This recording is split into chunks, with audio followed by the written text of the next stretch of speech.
All right, so when I first started to do cheerleading, I was in high school. I spent a lot of time with a few of the girls that were on the team, and the opportunity came for me to try out, and I did, and it worked out. Previously to that, I played football, I did wrestling, I did track, so I was a well-rounded athlete. Cheerleading just happened to be something that worked out for me, and I still had a strong passion for football. And at the time, I felt good about my opportunities going to college for football. And once I figured out that cheerleading was going to pay the bills after high school, that was a no-brainer. Plus, I enjoyed it. My days would go by so fast, and yet I'd be there for 8 to 10 hours, not realizing that I had worked so much time, but I enjoyed what I was doing. I was helping athletes do what I loved, and that gave me a lot of inner peace. Yeah, you gotta.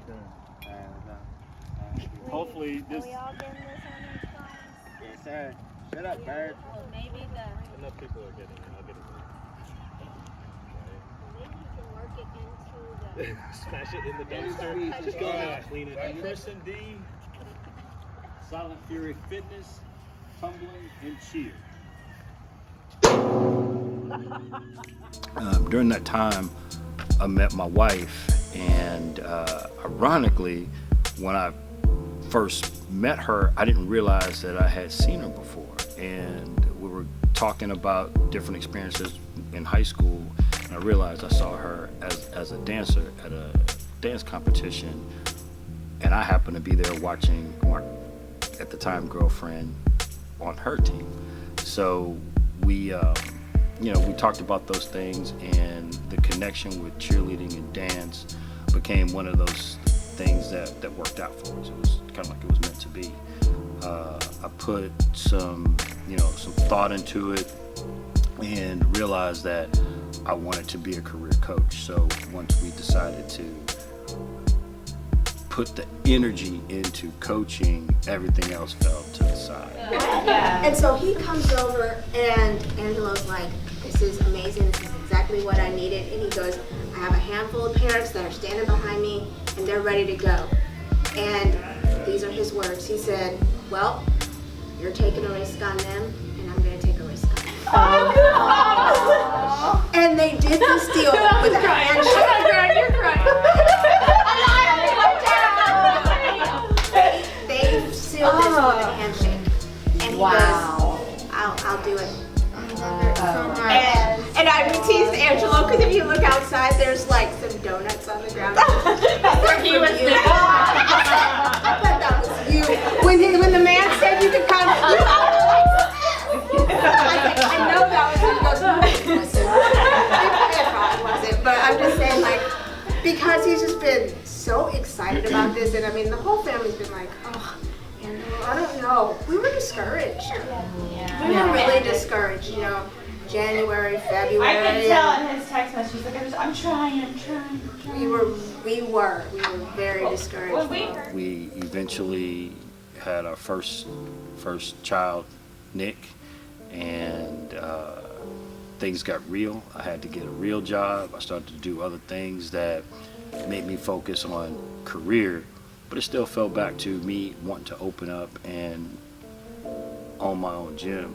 So we definitely put a lot of thought into it, and just one day the opportunity came to where I could leave the space that I was and open up a gym. So we had one of the first true all-star programs in St. Louis, which gave me a lot of pride, a lot of hope, and awareness of who I was in the industry and what was going on during that time.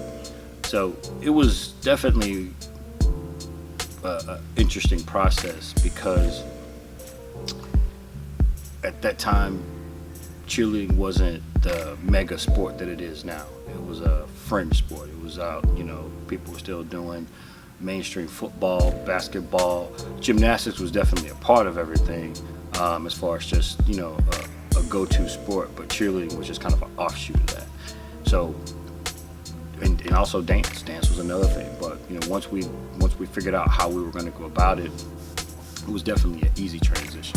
Oh yeah, you can see the passion that's in you guys. Like truly, you can. Thank you. I mean, I've always, you know, told my kids, you can try a lot of things. My boys have played football, they've cheered, they've danced, they've played basketball, and we've never really cared whether they cheered or not. Like, we didn't say you have to be a cheerleader because that's what we did. We were lucky. We've raised 5 boys and 2 girls in this sport, and they've all reached high level of cheerleading.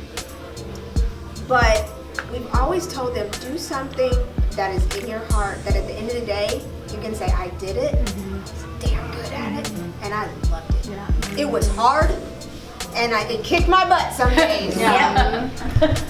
But I loved it, and I was good at it. Yeah.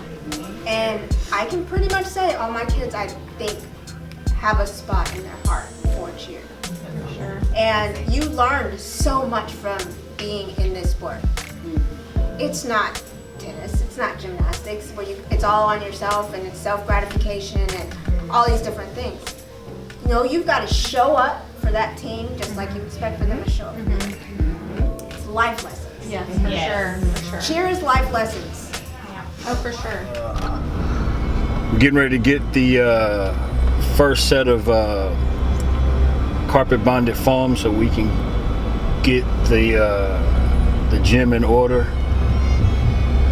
We've got our compliance certificates, and it's about to be time to start this new chapter. And Silent Fury.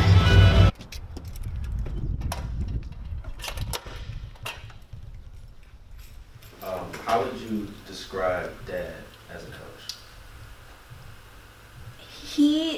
This is a trick question.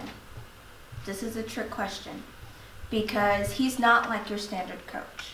Your standard coach is going to get your skill or help you get your skill, whatever skill that is, or help you do this stunt or put you on a team and just coach you. He really helps you in your mind, the mental part of cheerleading. He really helps that mental part to where I had a mental block for so long. And the only person that I knew that can get me through it was him. Try for perfection out of the stand up when you get into your round off. Make that as clean as possible. The rest of that will take care of itself.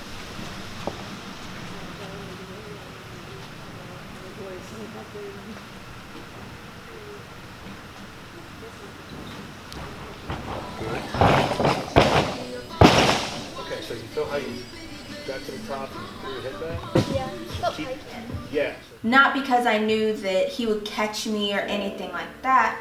He helped me in my head. It was like, hey, take your time. We're gonna get through it. Your body knows what it's gonna do. There was never that pressure of, I need to do it or I'm conditioning. He was very, let's break it down. Let's think about what we're doing. And he really dug deep with the mental side of cheerleading to help you, and the physical side always followed. He is patient with any situation. Like if they're just kind of hitting a wall every time, he's able to show them there's another way around it, no matter how long it takes. He's very determined, and he acts like a father figure to every single kid, no matter who it is, where they've come from, no matter what their background was. He acts like a father figure to them, no matter age, gender. He's a father. So my parents finally decided to put me in gymnastics at ASI Gymnastics, which is super close to our house. I would go to the the open gyms on the Friday nights, and then I had a tumbling class. As I was talking to my mom, I had tumbling classes on Saturday mornings, and Angelo was coaching a cheerleading program at ASI Gymnastics, and I remember that he went up to my mom and said, he's got to be in cheer. And so I give full credit to Angelo for my cheer career starting. What do you think he saw in you? I don't. Because you said you were 4, right? I was 4. Yeah, I was really young. I don't know. Maybe it's that there's not a lot of male cheerleaders in the industry because it's female dominant, and so maybe he saw that with my potential in tumbling at that age, where how fast I was progressing, that maybe I could do that in cheer as well. And I mean, he's a great mentor and a great coach, and so maybe he just wanted to take me under his wing and see like what I would like in the sport, and I'm super thankful for that. He has your best interest. That's what I've gotten from him. He always wants the best for you, and he's always looking to not only better himself, but better the people who are around him. And he just always wants the best for people, and is constantly pushing the envelope to get people around him and himself better each day. It's very impressive to see where we were at a year ago, where we were at 2 years ago, and how much determination my dad had to reopen a gym. Nothing was gonna stop my dad from opening this gym, right? You could cut off his arm, and he's still spotting with his other arm. And that goes to show on my determination, not only just growing up in the sport and having that determination, but branching out and doing other things like opening another, like starting my own business. That comes from him. That comes from this gym opening now. I wouldn't have pulled certain strings or pressed certain buttons if I wasn't as confident as my dad, but I had to see my dad be confident in everything he did for me to even for that to be instilled in me.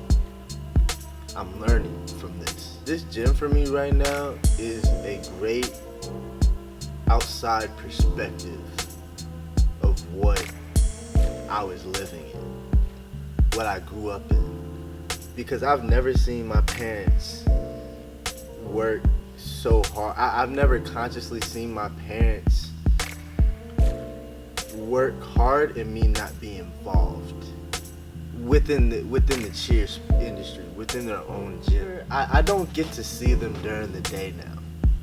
I used to see them all the time when they were running their gym, and now I just get to see like milestone after milestone after milestone, and it's very motivating for my own business, for the simple fact that now I know that entrepreneurship is in our blood as well.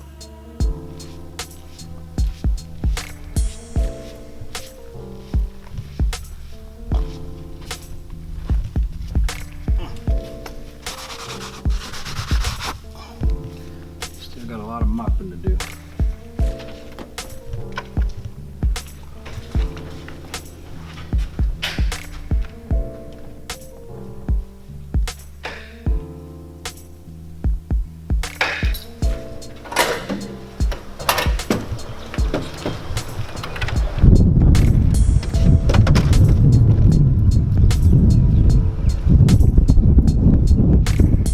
Alright, now we're gonna start off with Kyra. She's done cheer for 17 years. She's done every level in cheer, including school cheer and all the way up to open. And she's won NCA. She only coached show teams at Woodlands Elite, and she's a pretty cool sister. She's a pretty cool dude to hang out with. Do that. You were allowed to keep that. Start over. Yep. So I didn't have any crappy shoes that didn't have holes in them.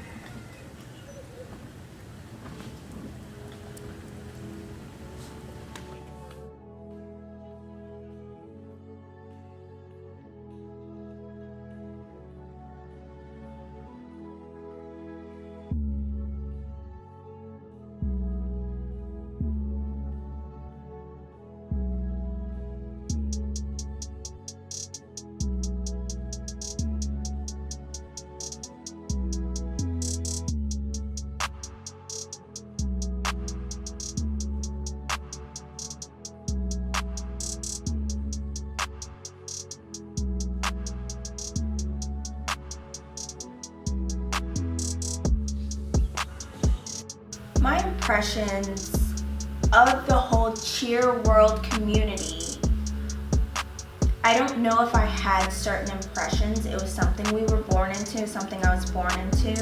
I heard a couple weeks after I was born, I was right into the gym with big headphones on because mom had to coach dance and dad had to coach cheer. So it was very normal. My impressions was, okay, this weekend we're packing up and going to a cheer competition, whether I'm competing or not. It's very normal. When it comes to the fact that both parents were cheer coaches and we were always on a schedule, I do have to say they did a very good job of saying, if you don't want to cheer, you don't have to cheer. You do not have to try out. So there was never that pressure of, you have to stay and cheer. We don't have a big following. We need to get to the big following.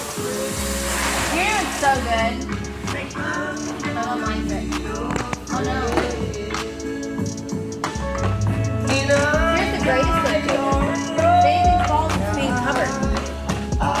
We're covering it with I'm not worried about the floor. So describe what it's like to have Jacob here as your support system, as his support system.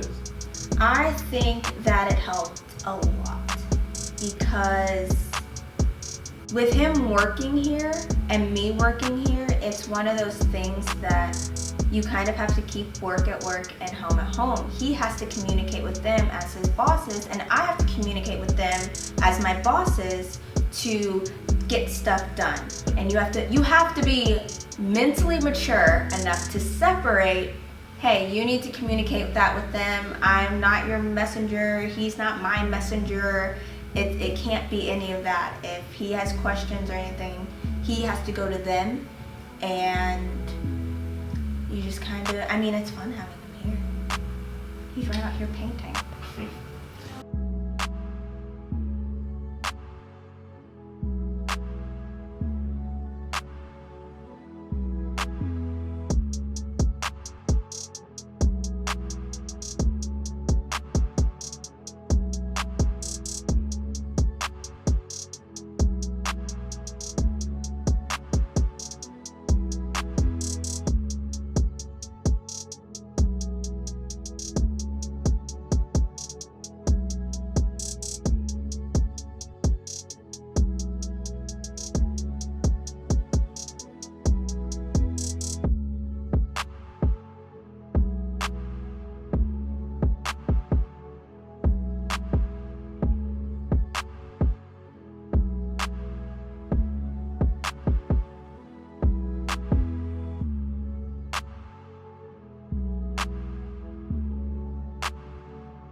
But yeah, so they went and got water from the gas station, and I'm longboarding outside, and these two dogs just come up, and they're chilling on the little parking lot. And so I just stop and I picked up Molly, and they just come close, and I'm like, Mom and Dad are definitely gonna have to talk to them because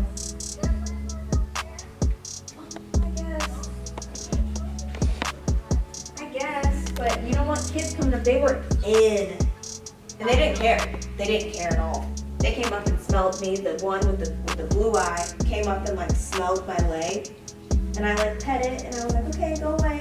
I was like, go away, because I'm trying to take Molly, and Molly's trying to get at him. And so I'm like, okay, go away. And so I called Nick, and I was like, hey, I'm gonna shut this. Hi.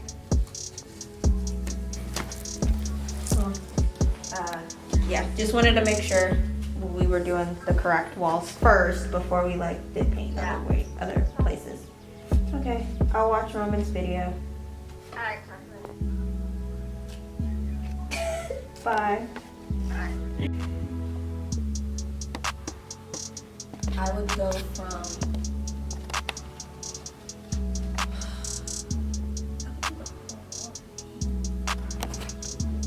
if you have to paint, I would just do the whole wall. It's taping. It's a lot of tape. Okay, then what I would do is I would take that and then take this part from this door frame, this down here, this door frame, and kind of just like taper off right here, and then paint. And if you feel like you want to keep going, or we feel like you want to keep going, Well, I don't think you're gonna get the whole thing. if I tape everything off, it can stay taped off. Yeah, you can from paint, but I think it'll be good. I'm gonna go finish the wall in there. I'm almost done. Okay, thank you very much.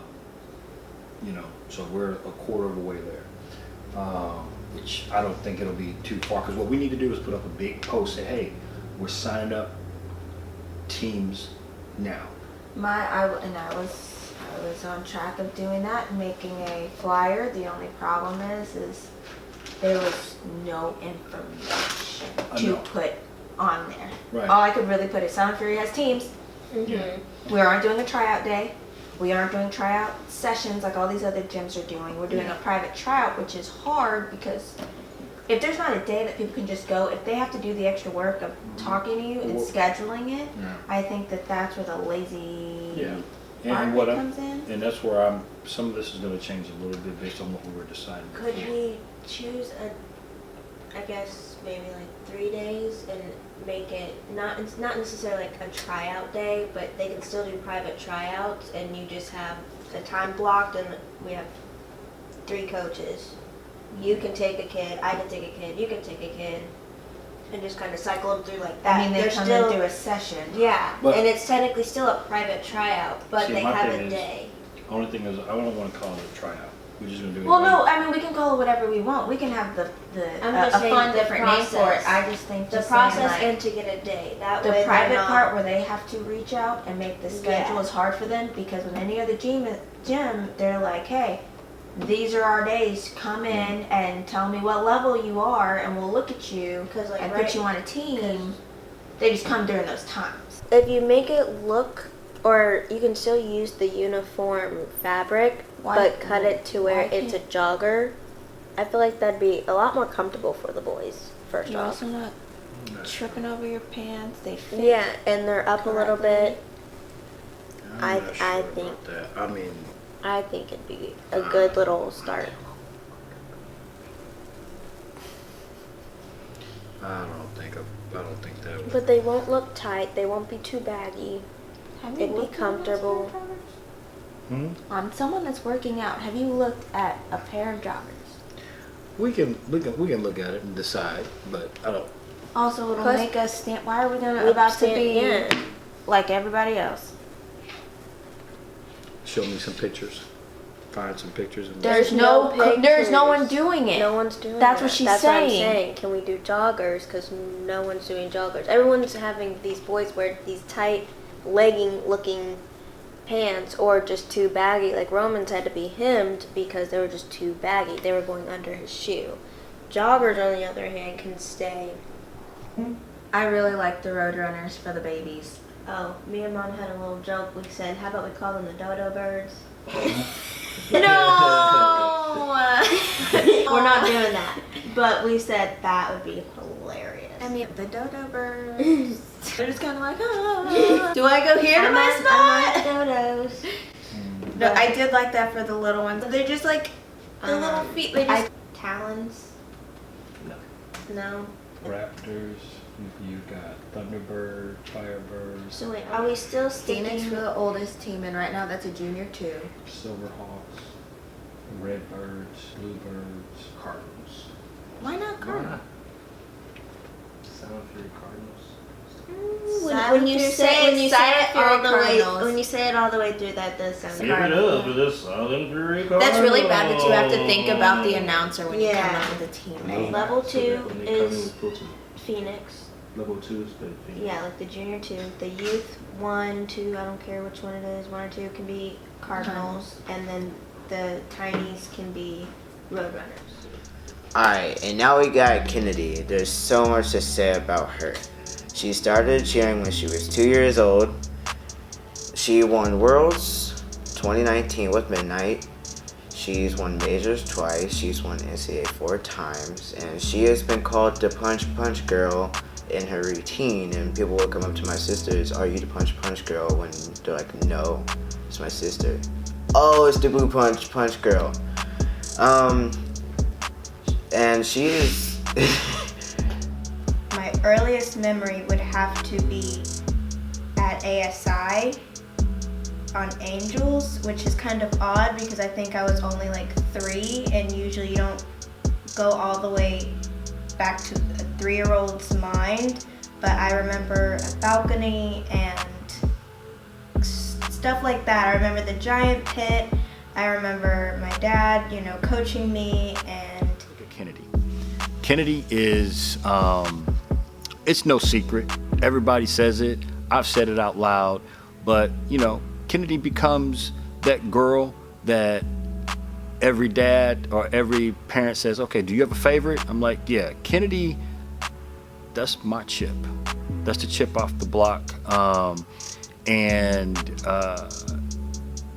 Kennedy and I have always been we've been together from the beginning. I had a ACL tear the year that she was born. And my ACL tear was at a competition, and then shortly after that I had to do some rehab, and 9/11 hit the day that I had surgery. So I'm in the hospital thinking about all these different things. We're under attack, who knows what's going on. But a couple months later, Kennedy was born. And I'm still, in a rehab mode, but she was my settling. And I was able to spend a lot of personal time with her. So she became connected with me, from that standpoint on. Her career as a cheerleader was the one where I was able to step back as a father and a coach. And I feel like I did it the right way. I gave her the choices that I felt like the other kids didn't have me verbally. I always said, "Hey, you don't have to come to the gym and try out."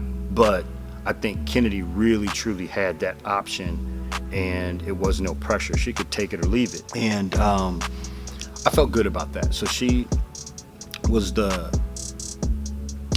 kid that was naturally nice to everybody, naturally focused on the business. I could give Kennedy a stack of flyers and she would take them out and be my ambassador, focusing on trying to get new kids into the gym. But then she was also, the kid that would do tumbling passes that people were amazed at. Favorite cheer moment? Oh, this is a hard one. When Kennedy won Worlds. I don't know. I think it was one of those things, you see your sister work really hard and then their team finally it paid. I mean, they were undefeated that year. And I just think that it just kind of proves that hard work pays off. If anybody's won a big competition, you know that that's your hard work paying off.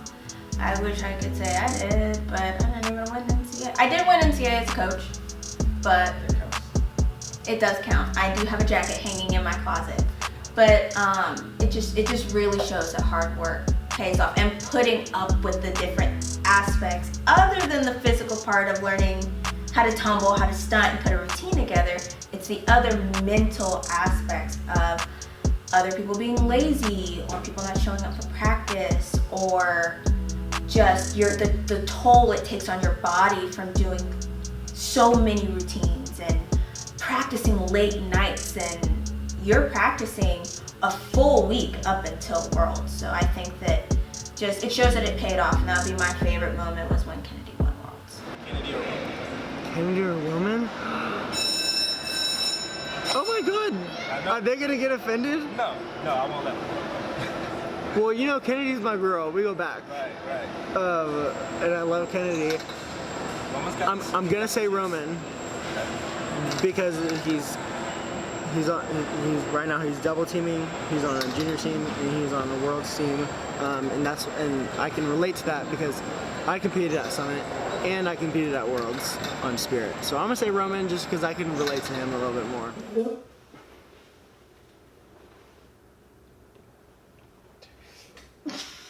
Okay, 3. See, y'all doing this is gonna mess me up. We're waiting on you. We're just here. But still. In today's video, I will explain about how I became a cheerleader. Roman, it's really not that hard. Period. It's really not that hard. No. Hey, y'all don't give me no time to think. My heart is racing. It's okay. It's fine. Just breathe. Try it again. They open it again. Come on, ready?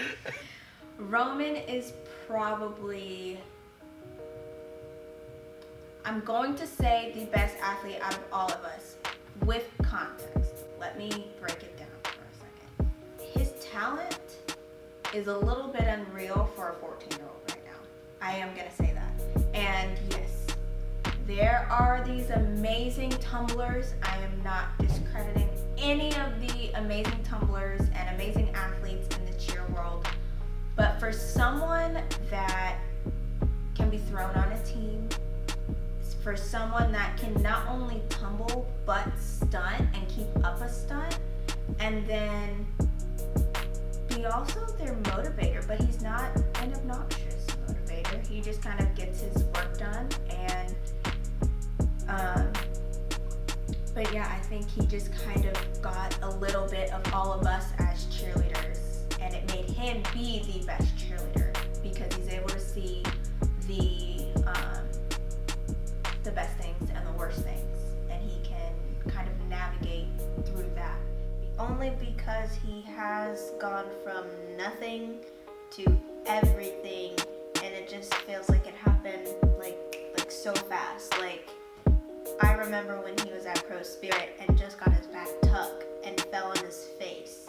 Like, and now he's doing bounce backs and whip doubles, full whip doubles, double whip doubles, triples, double backs. Like, he went from nothing to something, and it just feels like it happened so fast. And when I see him, and I'm just like, man, I guess that's all I can really say. Is just like, dang it. But I won't say that like that really intimidates me. I'm actually very proud that it happened that way. I actually don't think that he has had dad as our coach. So he kind of had to figure out the cheer world without it being at his fingertips. He had to get it from the experience of being on really bad teams and he's like, okay, I need to be the best so I can be on the best teams. So we had it a little bit easier getting it to a level 5, now level 6 level in our skills. He had to kind of get that a little bit. First off, he's the fastest like to excel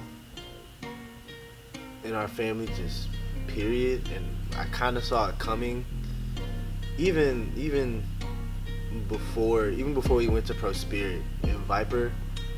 I mean, he saw us, and as easy as it was for me at 6 to just see and do, of course he was gonna have that in his blood.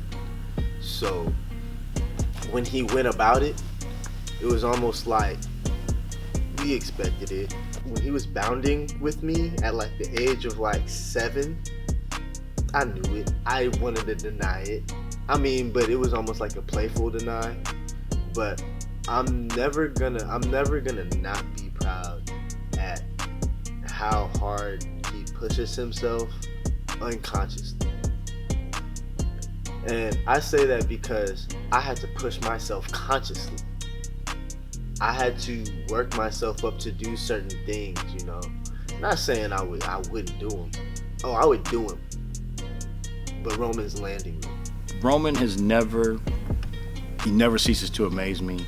I think a lot of people wonder, you know, are we just driving these kids to do these things. No, really, he wants to do these things. And there's times when you don't know as a dad or as a coach if you're pushing too hard, but I never ever have to worry about that relationship with my kids because they're honest with me and they tell me if they don't want to do something.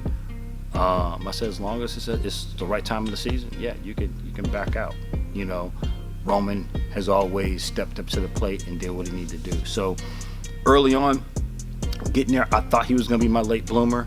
He was having a hard time doing anything as young as the other ones were, basically comparative to their age. All of a sudden, he lit fire and he took off like a rocket. It was almost like we unlocked something after he focused on a few things, but we didn't see it coming.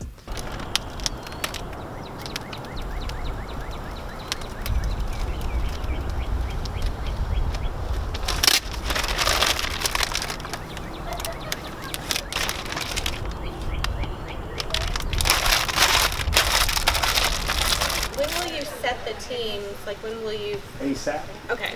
All right. So I just didn't know, like, ASAP. if that's like. Yeah.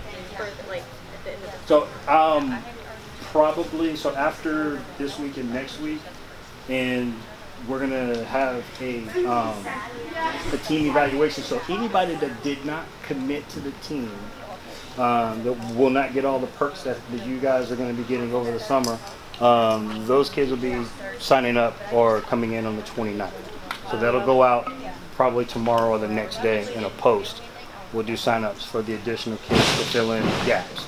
But this is the core right now. So you guys are basically the beginning of the legacy. So cool.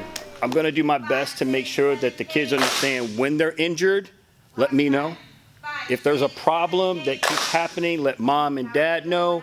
Let coaches know. That way we're all aware. We have to protect them from themselves. Other than that, I think we'll be okay. Like, and we're also very open. We're very, like, when your kids join our program, they become one of our kids. And that's just the nature of having 5 kids of our own, I guess. You know, like, you just see kids. What's 22 more? You know, so it's like, if they're having something that doesn't even relate to cheer, hey, they just had a really bad day. So if they come to practice and they're just seeming off, you know, you can give us a heads up. Tell them, go talk to Coach Angelo, you know, or go talk to Kennedy or whatever. We're very open and we're willing to go beyond just, you're here from 7 to 9 and that's all I care about and, you know, all these different things. That's not how we work at all. For me, it's lifetime. You know, I want to see some weddings. I want to see. I want to see them go through their steps. I've got kids that I've coached their kids already. Believe it or not, we've seen babies and all the it's makes you feel old, but it's still one of those things because you're sharing in these kids' lives after this.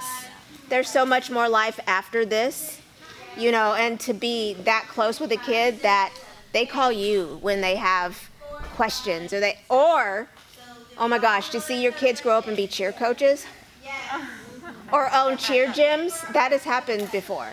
You know, we have kids that are now coaches and it's just like, you know, it just like kills you.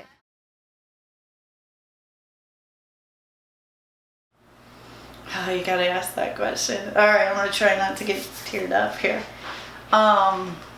He came to visit me and my mom.